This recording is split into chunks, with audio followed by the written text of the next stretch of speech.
Satanás es un personaje real y una de las mentiras más grandes que existen es retratarlo con cuernos, cola y un trinche. No es una ficción. La Biblia se refiere a Satanás varias veces y le menciona como el príncipe de las tinieblas y el Dios de este mundo. El apóstol Juan escribió en su primera carta, en el capítulo 5, versículo 19, el mundo entero está bajo el maligno. En su segunda carta a los Corintios, en el capítulo 4, versículo 4, dice, el Dios de este siglo ha enceguecido el entendimiento de la gente para que no les resplandezca la luz del Evangelio.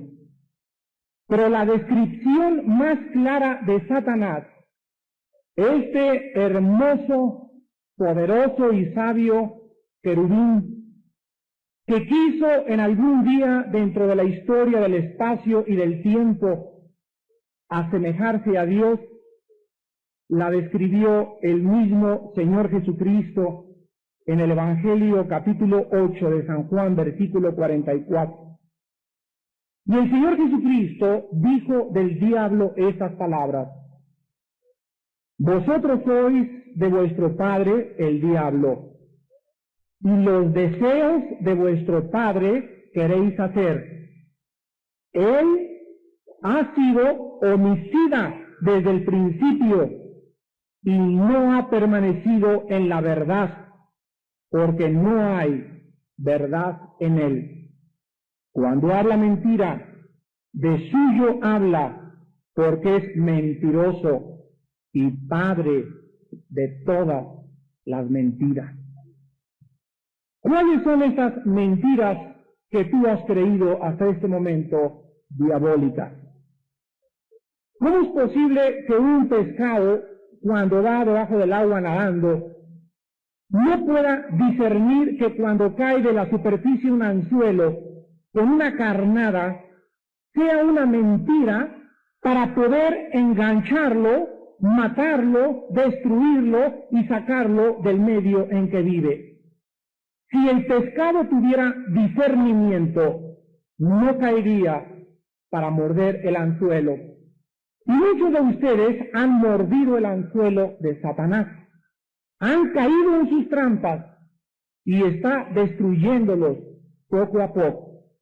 La primera mentira de Satanás es que Dios es un sádico, Dios es un tirano que no quiere que nosotros disfrutemos la vida. En el capítulo 3 del libro de Génesis encontramos las primeras palabras de Satanás dirigidas a la primer pareja que Dios puso en el huerto del Edén. Y Satanás le dice en el versículo 1 a Eva, con que Dios os ha dicho, no comáis de todo árbol del huerto. Nosotros encontramos en esta distorsión de Satanás que la esclavitud y la muerte que acarrea el pecado comienzan cuando una persona tiene una visión distorsionada, en primer lugar, de Dios. ¿De dónde sacó la gente que nos rodea en el mundo la opinión de que Dios es todo? Se llama el panteísmo. Bueno, la sacaron de los gurús. ¿De dónde sacaron que Dios es un Dios tirano que porque permite las guerras y permite las enfermedades? ¿De dónde la sacaron? La sacaron de rumores que la gente y filosofías han esparcido y la gente las ha creído. ¿De dónde sacó la gente que Dios estuvo en Cachemira, que Jesucristo fue un gran gurú, que fue un gran maestro de filosofía y letras, etcétera, etcétera? Esta visión distorsionada de Dios no viene de la Biblia. Otra gente tampoco ha podido comprender quiénes somos. Y saben ustedes que como no sabemos quiénes somos, ¿saben lo que han inventado? Que somos el resultado de la evolución.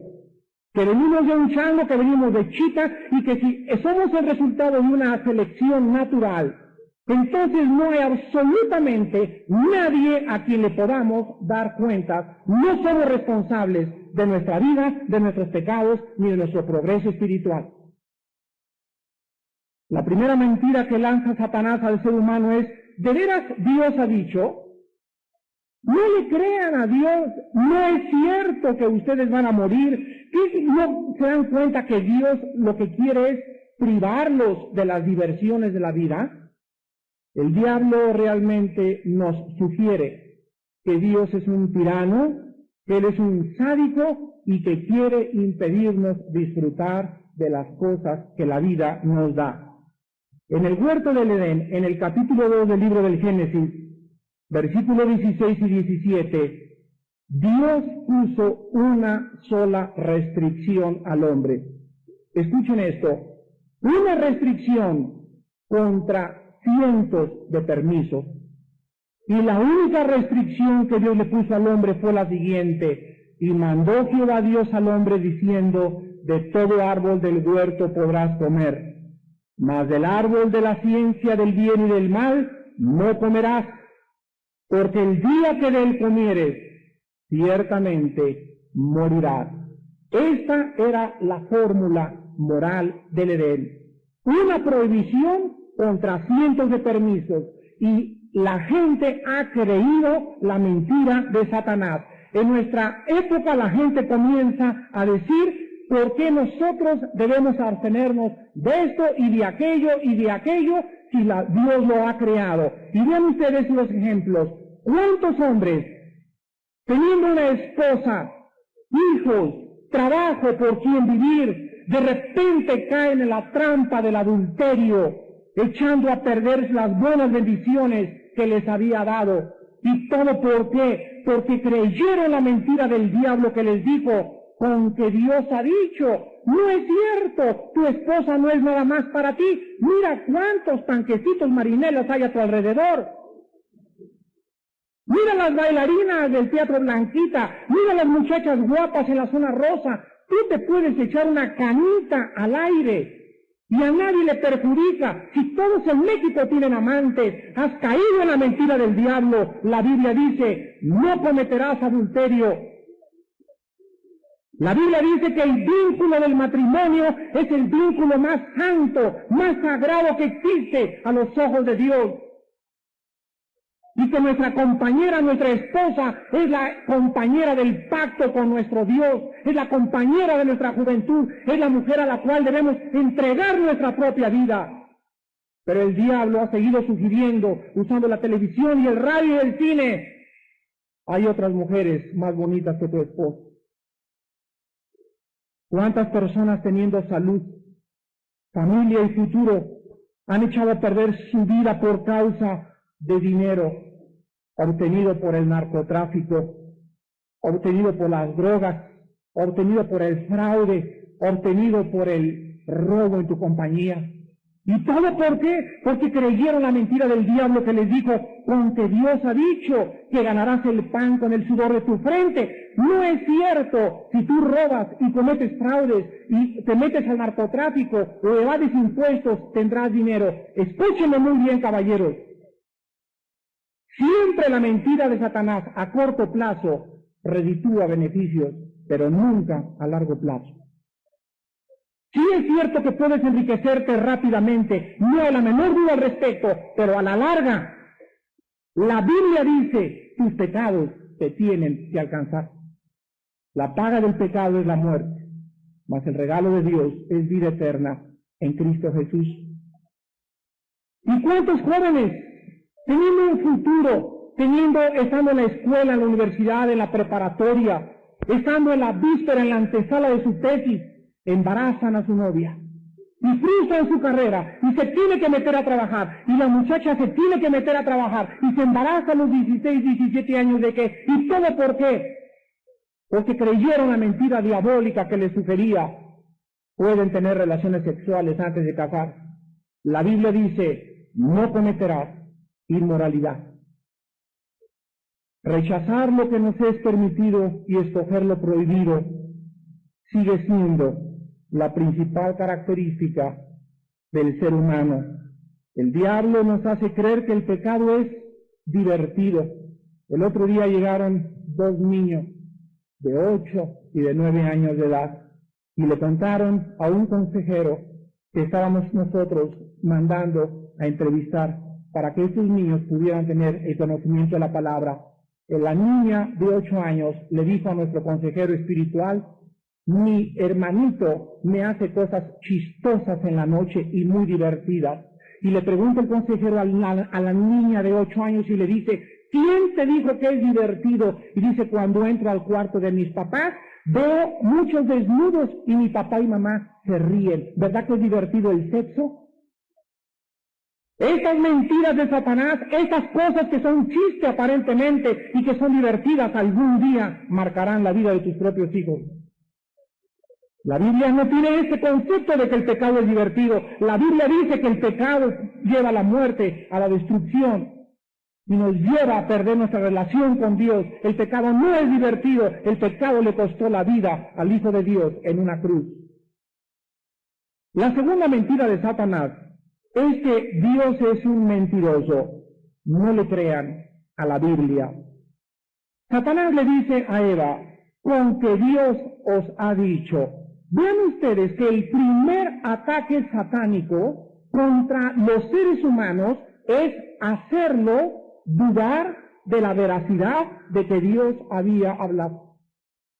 ¿Saben ustedes que la Biblia es el primer libro que se tradujo de la Septuaginta, del hebreo al griego en la Septuaginta? ¿Saben ustedes que la Biblia es el primer libro en haber sido impreso en la imprenta de Gutenberg? ¿Sabían ustedes que la Biblia es el libro que contiene los registros más antiguos de historia, geografía, antropología, paleontología, psicología, historia y todas las ciencias que te puedas imaginar? ¿Sabían ustedes que la Biblia es el libro más traducido, más leído, más admirado, pero más atacado de todos los que existen en el mundo de la literatura? ¿Cuándo han visto ustedes que se ataque al libro de Buda, al Mahajanirvana Sutta, o al Bhagavad Gita, o al Ramayana, o al Popo, a los Vedas? Pero la Biblia es el objeto más controversial de los periódicos, de las críticas y de las personas que no la conocen. ¿Saben ustedes por qué la atacan? Porque no la conocen. ¿Cómo la van a conocer si, como dijo Joaquín Capilla, la prohibieron 18 siglos? Yo recuerdo cuando era un niño que ahí estaba la Biblia en mi casa y tenía un candado. Y cuando me acercaba y le decía a mi papá: es que, ¿por qué? Es un tabú, no la puedes tocar, es que nadie la puede leer. Hasta el Segundo Concilio Vaticano, en 1961, cuando el Papa Juan XXIII, por primera vez en la historia, escúchenme, por primera vez en la historia, abre la Biblia. Y ahora la Iglesia Católica, gracias a Dios, comienza a leer la Biblia y hay miles de católicos y de protestantes y de todas las religiones que se están convirtiendo y están comenzando a descubrir que una cosa es ser religioso y otra cosa es ser cristiano. Veamos nosotros las alternativas diabólicas a la verdad de Dios. Primero, Satanás nos sugiere que no existen prohibiciones en la Biblia. Acuéstate con tu novio, te dice. Acuéstate con tu novia, vive como quieres, nada más vete a una iglesia, hazte socio como si te hicieras socio de un club, de 10 a 11 cumple y vas camino al cielo. Vean ustedes que después de que tú crees esto, comienzas realmente a creer que la Biblia no tiene importancia. Y entonces pasa lo siguiente: cuando una persona rechaza la verdad, acabará creyendo cualquiera de estas filosofías. La primera filosofía que sustituye a la verdad de Dios es el relativismo. El relativismo, o sea, no existen verdades absolutas. Una vez un muchacho me dijo: mire, señor Alducin, para usted el homosexualismo es malo, pero para mí es bueno. Y yo le dije: mira, no importa lo que tú digas o lo que yo diga, la Biblia dice que los homosexuales no entrarán al reino de Dios. Entonces, el mundo ha hecho de la verdad algo relativo. Y lo que es verdad para unas personas no es verdad para todos. Esto lo descubrió físicamente el científico Alberto Einstein con la famosa teoría de la relatividad. La segunda filosofía que presenta Satanás se llama subjetivismo. Subjetivismo, o sea, cada quien tiene su propia verdad. Tú tienes una verdad, yo tengo otra verdad, la señora tiene otra verdad y el otro muchacho tiene otra verdad. Entonces son 5 o 6 verdades. La verdad no es subjetiva, la verdad es objetiva. Si tú tuvieras tu verdad y yo mi verdad, entonces ¿quién es el que realmente tiene la verdad? Gracias a Dios que Jesucristo dijo, yo soy la verdad. Entonces, cuando tú oyes este mensaje, no digas, es lo que el señor Alducin cree, no es lo que yo creo, lo que yo les platico en esta mañana, no es mi filosofía, no son mis conclusiones, yo solo soy mensajero de lo que este libro dice. Esta es la verdad de Dios. Y compra una Biblia y ven tú y chécala por ti mismo. La verdad no puede ser relativa, ni tampoco subjetiva. La verdad tiene que ser absoluta, si es que existe un Dios absoluto. La tercera filosofía es el existencialismo. El padre del existencialismo fue Jean-Paul Sartre en Francia. Y esto significa encontrar la verdad a través de vivencias o experiencias místicas. La paradoja más grande de Jean-Paul Sartre fue que antes de morir, él dijo a su esposa, una de las cosas que más temo es que la presencia de Dios me ha rodeado durante toda mi vida y ahora que estoy al borde de la muerte me he dado cuenta que es demasiado tarde para creer en Él. La cuarta verdad es el empirismo. El empirismo es la filosofía que dice no creo lo que no toco, lo que no huelo, lo que no percibo por mis 5 sentidos. Si yo no puedo percibir por mis 5 sentidos, conclusión, no existe el mundo que nos rodea espiritual, ni tampoco un mundo objetivo espiritual.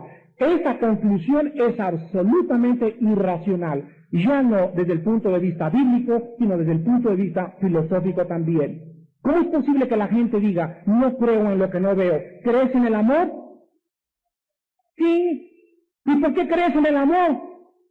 Pues porque lo siento, lo sientes, pero no lo percibes por tus sentidos. Entonces hay sensaciones que trascienden los 5 sentidos y que no podemos explicar, pero que son reales.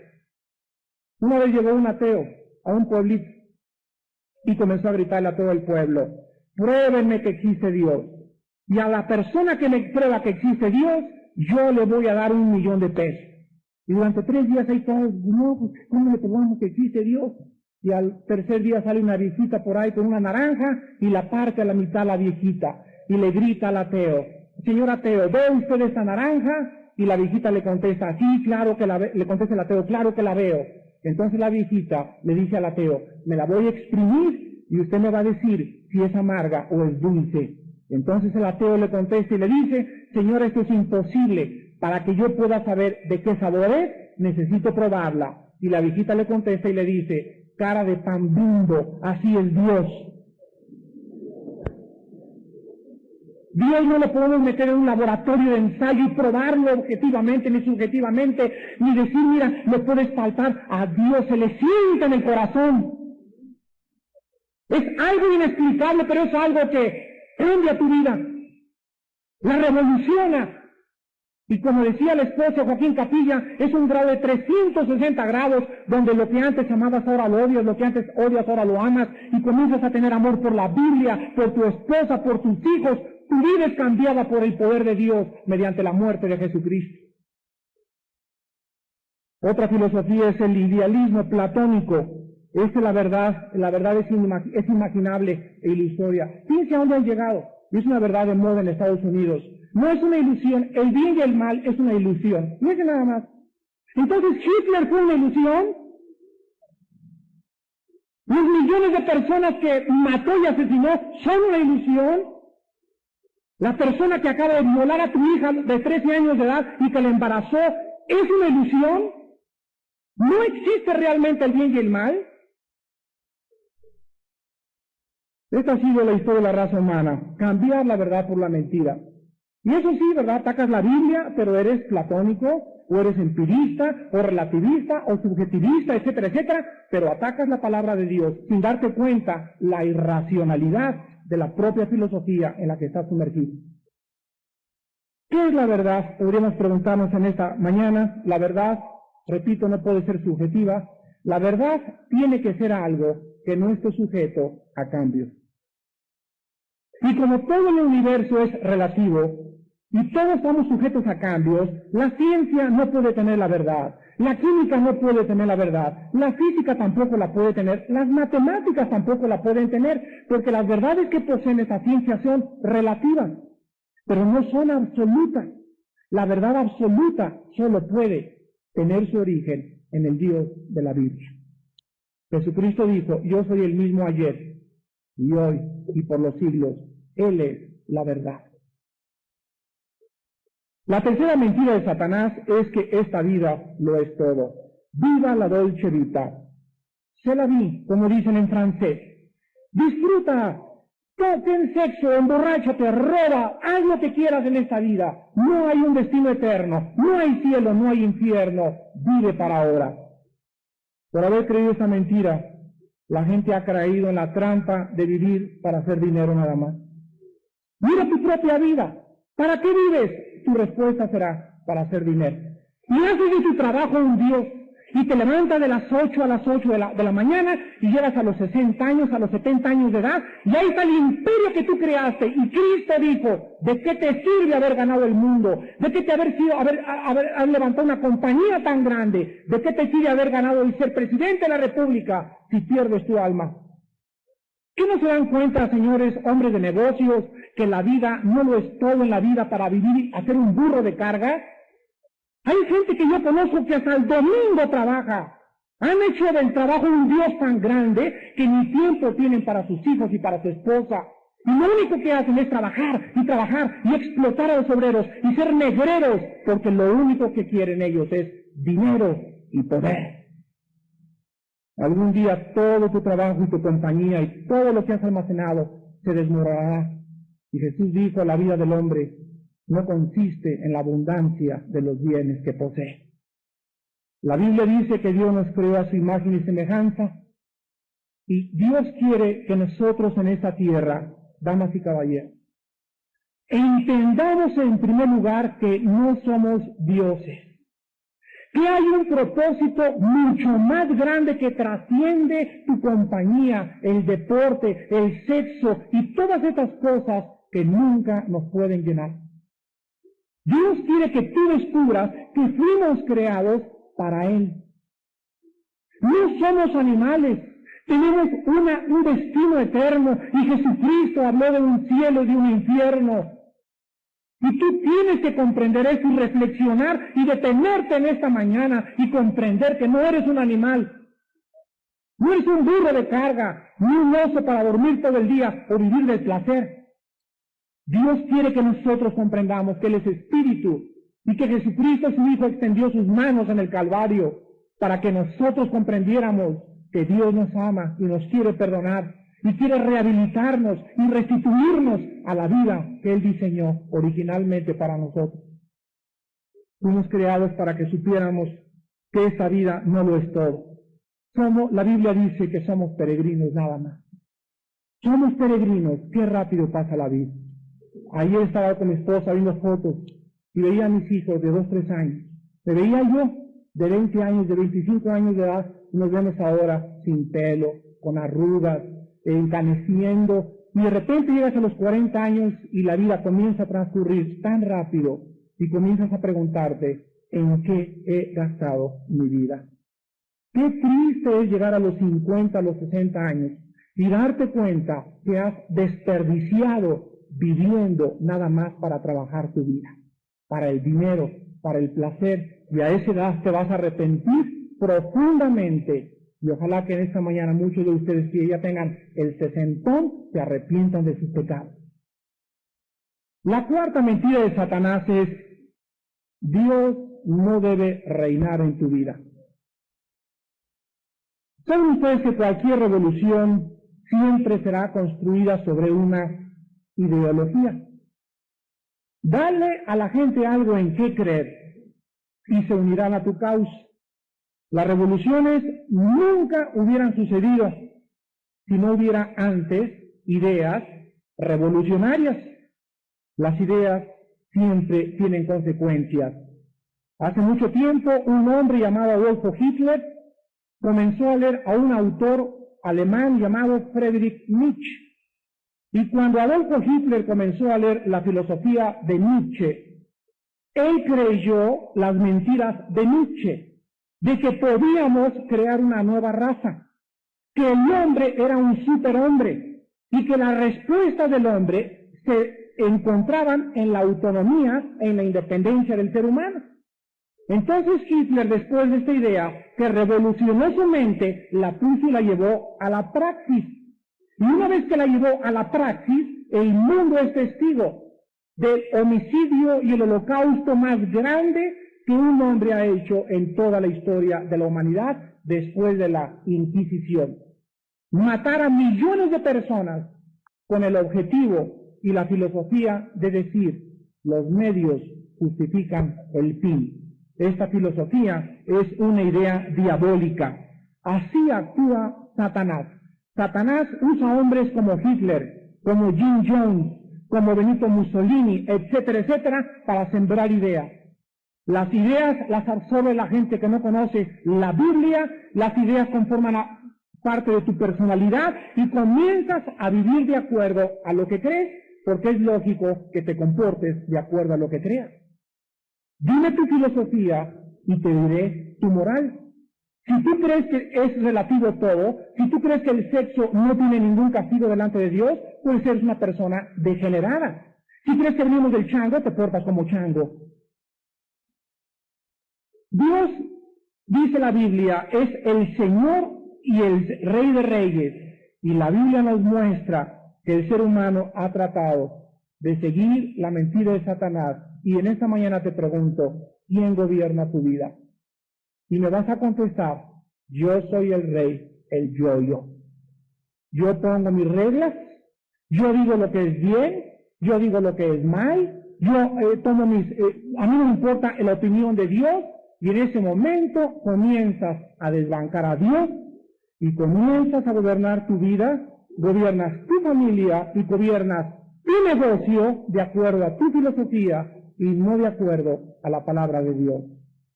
Y la última mentira, y la más grave de todas, es la que dice, no le creas a Dios, serán como Dios, sabiendo el bien y el mal. La quinta mentira de Satanás, y la que han creído muchos de ustedes, es que somos dioses.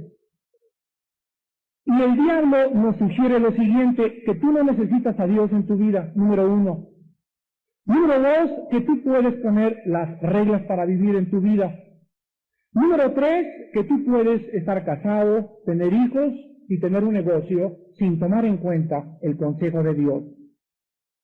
¿Será cierto que el mundo ha creído esa mentira? Claro que sí. Vean ustedes la historia. Número 1, Sodoma y Gomorra. Hace miles de años en el pasado hubo un pueblo que creyeron que el sexo era todo. Y en Sodoma y Gomorra creyeron que el sexo era todo y comenzaron a tener relaciones sexuales antes de casarse, hombres contra mujeres. Después los hombres, ¿qué creen que les pasó? Se cansaron de las mujeres. ¿Qué creen que les pasó a las mujeres? Se cansaron de los hombres y entablaron relaciones homosexuales y lesbianas. Y en Sodoma y Gomorra llegó el grado en la que los hombres levantaron un dios y a ese dios le pusieron el dios del sexo, la diosa del amor. Y vean ustedes ahora nuestra sociedad. ¿Por qué creen ustedes que las muchachas se ponen minifaldas? ¿Por qué creen que se visten las mujeres con el escote hasta acá? ¿Por qué creen que se mueven como licuadoras en la zona rosa las mujeres? ¿Saben ustedes por qué? Porque el sexo es el dios de este siglo. Si eres atractiva y espampanante, vas a tener un nido de moscos detrás de ti. Y el sexo se comienza a adorar, y se ahora inyecciones de cera, inyecciones para que crezca el busto, inyecciones de eso, del otro. Ahora los hombres también, ¿quién se canta estas cosas? Hacen hasta chinos, se hacen en la cabeza. Tenemos también la Torre de Babel, los hombres creyeron que podían alcanzar el cielo. Vamos a construir una torre, y erigieron una torre, y cuando trataron de alcanzar el cielo, Dios confundió los lenguajes. En tercer lugar tenemos el diluvio universal. Los hombres creyeron que podían burlarse de Dios. 120 años Noé predicó, arrepiéntanse, no son animales, el día de la paga se acerca, Y los hombres, ja, ja, ja, no nos hagas reír, y Noé clavando todos los días el arca y construyendo su arca, y por 120 años, y llegó el momento que las puertas del arca se cerraron, y comenzaron a caer gotas del cielo, y los hombres se dieron cuenta que era verdad, que el juicio se acercaba, y comenzaron a gritarle, Noé, Noé, ábrenos la puerta. Y saben una cosa, no es cuando tú quieres, es cuando el Espíritu te dice, ven a mí. Si oyeres hoy su voz, no endurezcas tu corazón. ¿Cuántos de ustedes en esta mañana posiblemente tengan la última oportunidad de haber escuchado que tienes que arrepentirte de tu vida y de tus pecados? Tenemos también los Césares romanos, se creyeron dioses. Friedrich Nietzsche dijo, Dios está muerto. Él se hizo Dios, se burló de Dios y no murió como un Dios. Friedrich Nietzsche murió como un animal loco y degenerado homosexualmente. Él que había dicho que era Dios y que Dios estaba muerto, se equivocó, porque el Dios que estaba muerto era Él y no el Dios de la Biblia. Damas y caballeros, ¿a quién creemos en esta mañana? ¿A quién quieres creer, la mentira o la verdad de Dios? ¿Has creído tú alguna de esas mentiras diabólicas de Satanás? ¿Sabes tú que no somos dioses porque no nos creamos a nosotros mismos? ¿Sabes tú que tú necesitas a Dios profundamente en tu vida, en tu matrimonio, en tu escuela, en tu juventud, en tu niñez, jóvenes que me escuchan? ¿Saben que sin Dios, Cristo dijo, separados de mí, nada pueden hacer? ¿Por qué? Porque no somos dioses, ni somos independientes, fuimos creados para Él. Y hasta que hagas la paz con Él, no podrás encontrar la paz con Dios. La Biblia dice en 1 de Juan capítulo 5, versículo del 10 al 2, el que cree en el Hijo de Dios tiene el testimonio en sí mismo. El que no cree, a Dios le ha hecho mentiroso, porque no ha creído en el testimonio que Dios ha dado acerca de su Hijo. Y este es el testimonio, que Dios nos ha dado vida eterna, y esta vida está en su Hijo. El que tiene al Hijo tiene la vida, el que no tiene al Hijo de Dios no tiene la vida. En esta mañana tú solamente tienes dos opciones, no hay un término medio. Si crees en Cristo, tú le entregas tu vida, y le entregas tu familia, y le entregas tu negocio, y le amas con todas las fuerzas de tu mente, de tu alma y de tu corazón. Pero no me digas, creo en Cristo y vivo haciendo lo que me da la gana.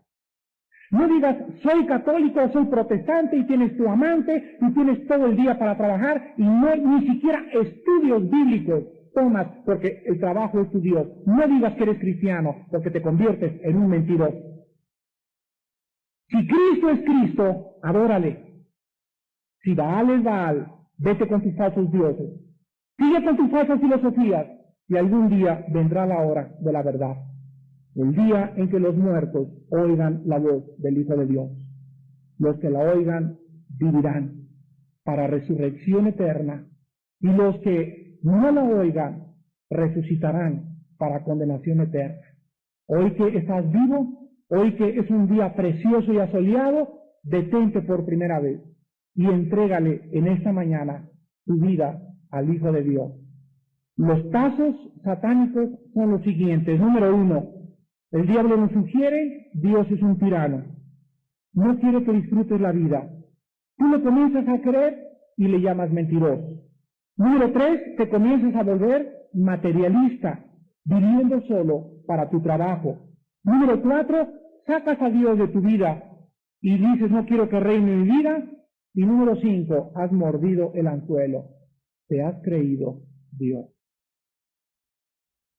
Ojalá que en esta mañana muchos de ustedes, por primera vez en su vida, tengan un encuentro con el Hijo de Dios, que estiró sus manos en una cruz hace 2000 años. Y en esa cruz, Él gritó y dijo, Padre, perdónalos, porque no saben lo que hacen. La Biblia dice que la salvación es por la muerte de Jesucristo. Que si Jesucristo no hubiera muerto, Dios no nos hubiera podido perdonar. Porque el perdón no es por merecimiento, ni porque Dios te tenga lástima, ni porque hayas sufrido mucho en la vida. El perdón tiene una base judicial, la muerte expiatoria de Jesucristo. Si el perdón fuera por las buenas obras, o por las peregrinaciones, o por portarte bien, ¿para qué murió Cristo? Que si Jesucristo no hubiera muerto, Dios no nos hubiera podido perdonar. Porque el perdón no es por merecimiento, ni porque Dios te tenga lástima, ni porque hayas sufrido mucho en la vida. El perdón tiene una base judicial, la muerte expiatoria de Jesucristo. Si el perdón fuera por las buenas obras, o por las peregrinaciones, o por portarte bien, ¿para qué murió Cristo? Dios nos hubiera dicho, pues hagan lo mejor que puedan y nos vemos en el cielo. Pero la Biblia dice, sin derramamiento de sangre no hay perdón de pecados. Cristo muere en la cruz por ti y por mí. Él que no conoció pecado, por nosotros se hizo pecado, para que nosotros fuésemos hechos la justicia de Dios en Él. Y Dios muestra su amor para con nosotros, en que siendo aún pecadores, Cristo murió por nosotros.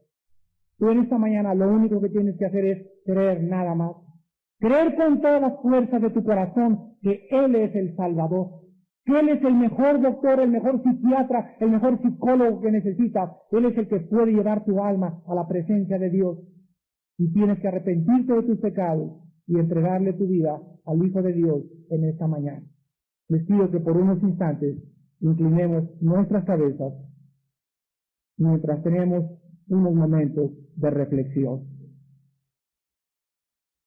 No hay ninguna persona en esta mañana que haya venido por accidente a esta conferencia, ni tampoco por suerte, porque tú tenías en el amor y misericordia de Dios una cita para escuchar la palabra de Dios. En esta mañana que Dios te ha traído y en el cual tu corazón está totalmente preparado por el Espíritu Santo, no salgas de este salón creyendo todavía las mentiras diabólicas. Cree en el Hijo de Dios y tendrás la vida eterna. Cree en la palabra de Dios y honrarás a aquel que la escribió, el Dios de la Biblia. Ven a la palabra de Dios y encontrarás que la verdad te hará libre. La verdad te libertará y la verdad te llevará al camino de la vida. ¿Qué tengo que hacer? Me preguntarás en esta mañana para comenzar a creerle a Dios. Para salir de esta mañana cambiado y transformado por el poder de Dios. Lo primero que tienes que hacer, la Biblia dice, arrepiéntanse de sus pecados. Arrepiéntete de que tus pecados han ofendido a Dios. Arrepiéntete de que has hecho de tu trabajo un Dios, del sexo un Dios, del placer un Dios. Y son dioses falsos. Y cree en el Dios único y verdadero, el Dios y Padre de nuestro Señor Jesucristo. En segundo lugar, cree en la muerte de Cristo como una muerte sustitutiva y expiatoria. Esto significa que si tú crees en Cristo en esta mañana, Dios te va a perdonar, no porque lo merezcas, sino porque su Hijo pagó lo que tú y yo merecíamos pagar, y que era la condenación y la muerte eterna. Cree en Jesucristo como el único Salvador y desecha cualquier otra filosofía, desecha la dianética, el control mental, la metafísica y todas las falsas filosofías que lo único que hacen es envolverte más y más en la mentira de Satanás. Y en tercer lugar, ábrele tu corazón a Jesús y dile: Señor, creo que tú eres el Hijo de Dios, el Salvador de mis pecados, y que en ti se encuentran todos los tesoros de la sabiduría y del conocimiento. Confío mi vida en tus manos en esta mañana. Te entrego mi vida y mi corazón y mi alma, y te recibo en mi corazón en este momento como mi Señor y mi Salvador, porque te lo pido y te doy las gracias en el nombre de Jesucristo.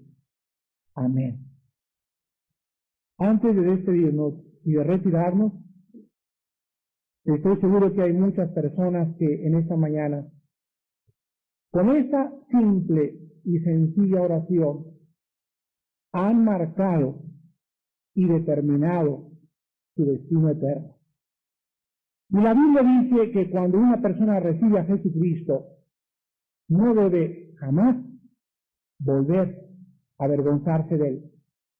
Las personas que en esta mañana le han pedido a Jesucristo entrar a su vida y a su corazón, les voy a pedir que se pongan de pie.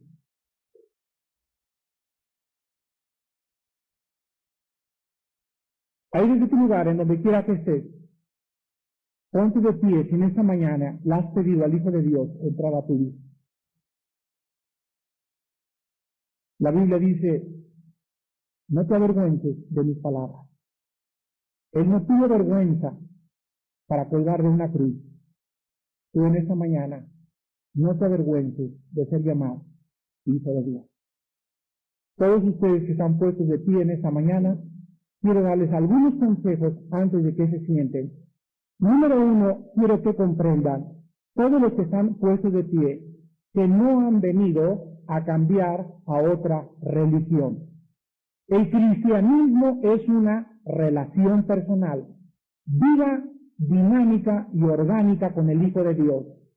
Ustedes en esta mañana no han venido a una religión, han venido a la cruz del Calvario, a encontrarse con sus pecados con el Hijo de Dios, a entregarle tu vida y a comenzar a vivir de la mano con Él. En segundo lugar, necesitan ustedes comenzar a leer la Biblia. Cristo dijo, mis palabras son espíritu y son vida. Así como todos los días desayunamos y comemos y cenamos, ahora hay otro alimento que tu alma necesita, la palabra de Dios. Todos los días disciplinen su vida, a levantarse temprano, vete a la sala de tu casa, salte al jardín de tu casa, en tu coche, y abre la Biblia en los Salmos, en Proverbios, en el Evangelio de San Juan, y léanla 15, 20 minutos todos los días, antes de acostarse. Tengan el hábito de leerla otro poco también. Mientras ustedes ven pasar el tiempo, la palabra de Dios va a entrar a su alma, va a limpiar sus pensamientos, va a cambiar tus teorías y tus filosofías y tus especulaciones y va a renovar totalmente tu mente. Y vas a comprender las profundidades que solo el Espíritu de Dios nos puede revelar. En tercer lugar, comiencen a platicar con Dios. Esto se llama orar. Orar es platicar con Dios, es ahorita agarrarle a tu esposa la mano, ahí en el estacionamiento, en el coche, antes de comer, y decirle, Padre Santo, te damos gracias porque has entrado a nuestra vida. Te hemos recibido, no nos hemos avergonzado de que tú moriste en nuestro lugar, y te pedimos por nuestros hijos, te pido por mi trabajo, te entrego mi trabajo. Orar es contarle a Dios, expresarle a Dios todos tus sentimientos y vivir para Él de aquí a la eternidad. Y en último lugar, hablen de Cristo a la gente. Miren nada más cómo está el mundo a nuestro alrededor. Es un mundo agnóstico, ateo, escéptico, porque no conocen la Biblia. Platiquen ustedes a la gente de Cristo. Díganles, Cristo vive, Cristo resucitó, Él es mi Salvador y ha entrado a mi vida. Te invito, ven, vamos a un estudio bíblico y comiencen ustedes a estudiar la palabra de Dios. Y hermanos que están parados, ustedes han entrado a la familia de Dios en esta mañana y Dios les da el poder de ser llamados hijos e hijas del Dios del Espíritu. Que Dios los bendiga, que su paz sea con ustedes eternamente y Él ha prometido jamás volver a desampararlos.